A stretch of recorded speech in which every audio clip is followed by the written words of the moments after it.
මන්නාරම් බොක්ක ප්‍රදේශයේ පවතින අඩුපීඩන තත්ත්වය තවදුරටත් දුර්වල වෙමින් පවතිනවා.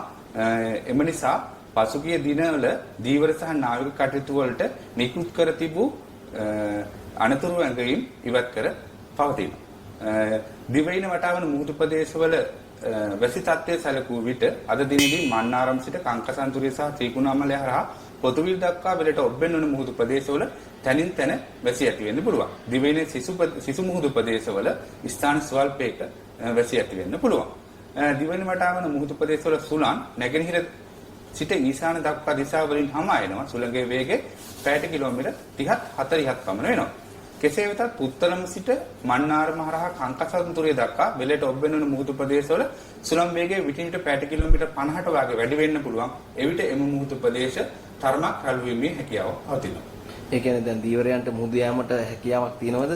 ඔව් දීවරය සහ නාවික කටයුතු වලින් වැළකී සිටින ලෙස දීවරය තිබු සියලුම අනතුරු වගේ ඉවත් කරලා තියෙන්නේ. මේ වෙන විට දීවර සහ නාවික කටයුතු කරන්න සුදුසු සත්‍යයක පවතිනවා.